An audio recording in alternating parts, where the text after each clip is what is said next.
दोस्तों, प्राचीन सभ्यताएं हमारे लिए हमेशा से ही एक मिस्टीरियस सब्जेक्ट रहा है। खास करके ऐसे सिविलाइजेशन जिनके बारे में रिटन रिकॉर्ड्स बहुत ही कम मौजूद हैं।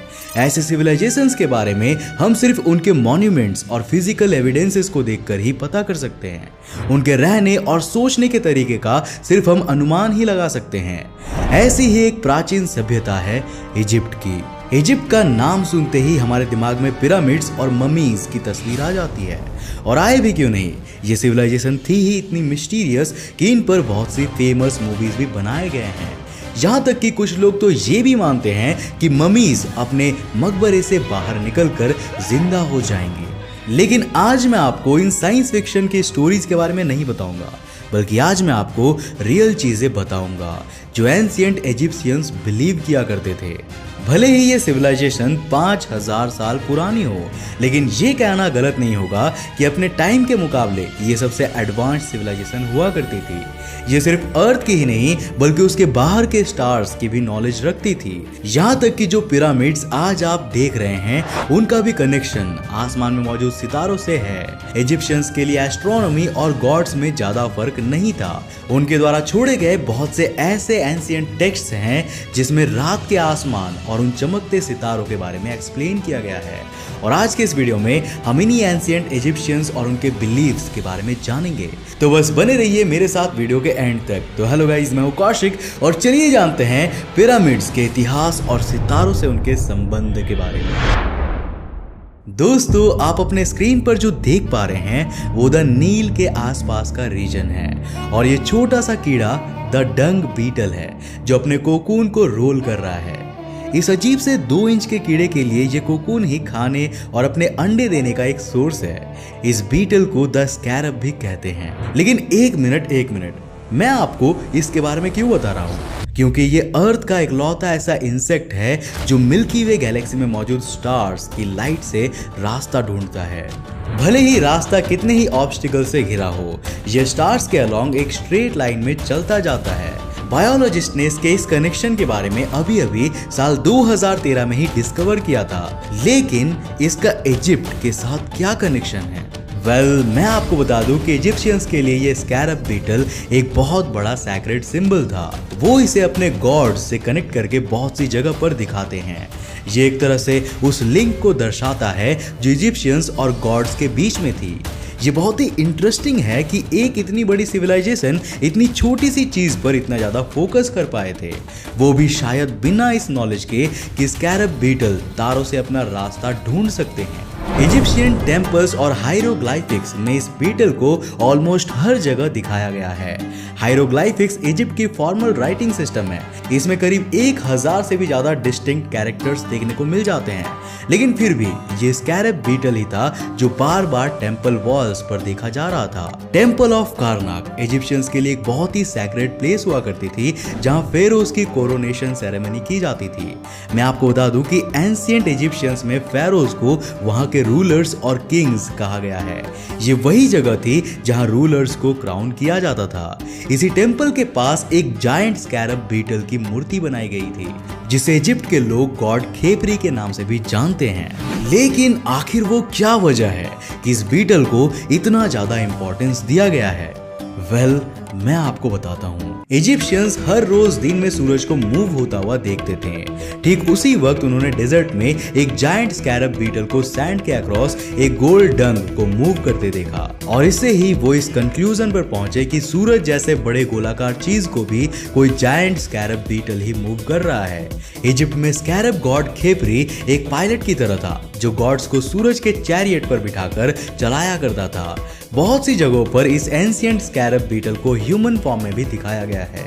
इस वजह से कुछ एंशिएंट एस्ट्रोनॉट थियरिस्ट्स ये सजेस्ट करने लगे कि शायद हो सकता है इजिप्शियंस जिन चीजों की पिक्चर्स अपने टेम्पल्स में कार्व करते थे वो रियल में भी एग्जिस्ट करती थी, और यही पहले एलियंस थे जो अर्थ पर आए थे।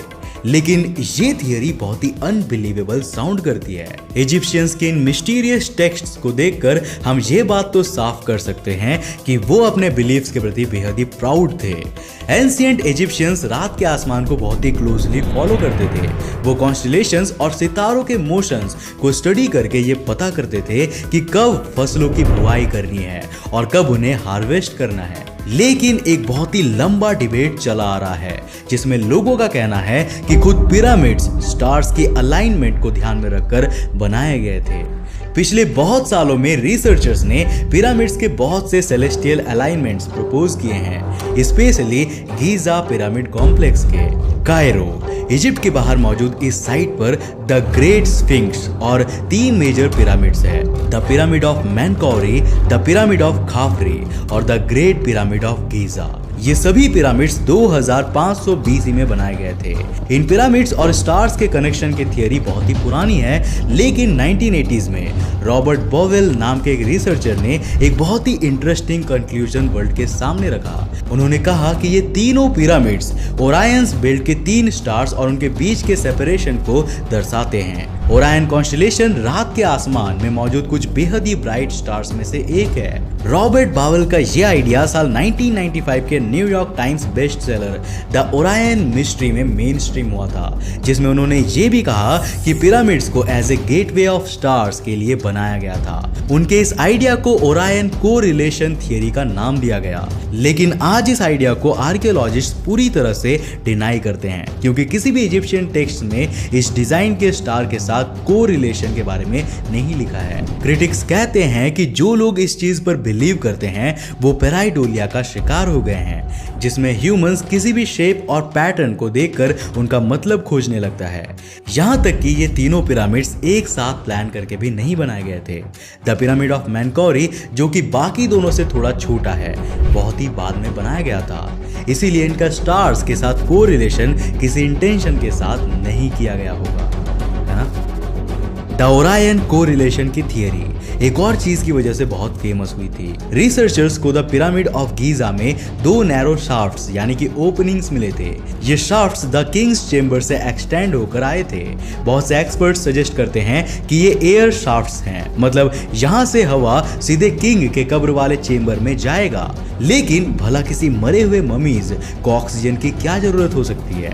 1960s में एक ग्रुप ऑफ इजिप्टोलॉजिस्ट ने सजेस्ट किया कि ये एक्चुअली स्टार शाफ्ट्स हैं जो स्टार और कॉन्स्टेलेशन की तरफ पॉइंट करते हैं। मैं आपको बता दूं कि स्टार्स आसमान में एक ही जगह पर नहीं रहते, वो खुद भी मूव करते रहते हैं। स्पेस में उनकी इस मोशन को प्रॉपर मोशन कहते हैं और ये मेजरली ग्रेविटी की वजह से होता है। 2 रिसर्चर्स ने यह ऑब्जर्व किया कि एक शाफ्ट उस डायरेक्शन में पॉइंट कर रहा था जहां शायद पहले द नॉर्थ स्टार हुआ करता था, वहीं दूसरा शाफ्ट जनरली द ओरायंस बेल्ट की तरफ पॉइंट कर रहा था। ठूबान, जो कि प्राचीन इजिप्शियन सभ्यता का नॉर्थ स्टार हुआ करता था, इसे द इंडिस्ट्रक्टिबल कहा करते थे। वो इन स्टार्स को आफ्टर लाइफ के साथ जोड़ते थे और मानते थे कि उनके किंग्स और रूलर्स डेथ के बाद वहीं जाकर रहेंगे। ओरायन इजिप्शियंस के लिए इसलिए भी इंपॉर्टेंट हुआ करता था क्योंकि वो उनके god Shu, the father of Egyptian gods को रिप्रेजेंट करता था।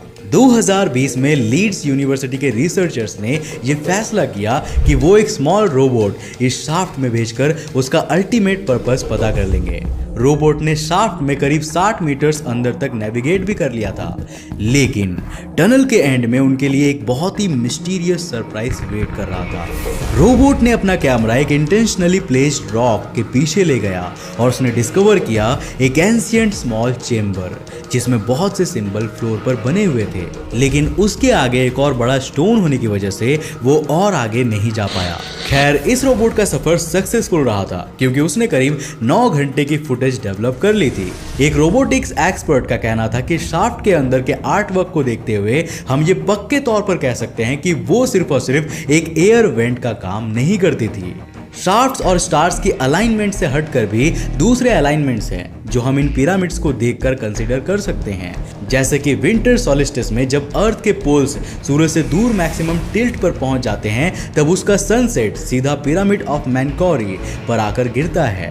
सिर्फ इतना ही नहीं बल्कि the great pyramid of Giza के कॉर्नर्स हमारे cardinal directions north, south, east और वेस्ट से परफेक्टली अलाइन करते हैं। रिसर्चर्स सालों से ये पता लगाने की कोशिश कर रहे हैं कि आखिर पिरामिड्स के बिल्डर्स ने इसे इतने अच्छे से अलाइन किया कैसे। एंड में वो इसी कंक्लूजन पर पहुंचे कि एंशिएंट इंजीनियर्स मोशन ऑफ सन का इस्तेमाल करते थे डायरेक्शन के बारे में पता करने के लिए। लेकिन एक बात तो क्लियर है दोस्तों, पिरामिड्स इजिप्शियंस के लिए एक बहुत बड़ा सिग्निफिकेंस रोल रखते थे और उन्हें मास्टरी ऑफ स्काई को ध्यान में रखकर ही बनाया गया था। लेकिन असली कंट्रोवर्सी आती है द ओरायन कोरिलेशन थियरी की, जिसमें तीनों पिरामिड्स ओरायन बेल्ट के तीनों स्टार्स के पोजीशन में बनाए गए थे।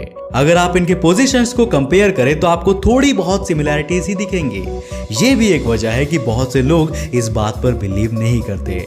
लेकिन हम एक बहुत बड़ी चीज भूल रहे हैं, स्टार्स हमेशा स्काई में मूव करते रहते हैं। तो हो सकता है कि 4000 साल पहले इन तीनों स्टार्स की पोजीशन पिरामिड से एग्जैक्ट मैच करती हो।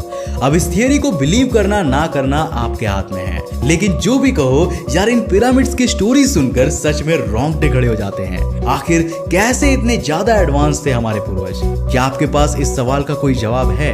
अगर हाँ तो हमें नीचे कमेंट करके जरूर बताना। मुझे उम्मीद है दोस्तों कि आज के इस वीडियो से आपने काफी कुछ नया सीखा होगा। अगर सीखा तो इस वीडियो को एक लाइक करना तो बनता है यार, और साथ ही अपने फ्रेंड्स और फैमिली के साथ जरूर शेयर करना। अगर आप नए हो इस चैनल पर तो इंटरेस्टिंग वीडियोस के लिए इस चैनल को सब्सक्राइब करने के साथ साथ नोटिफिकेशन बेल को ऑन करना ताकि आप देख सको हमारे वीडियोस सबसे पहले। तब तक के लिए बाय, जय हिंद।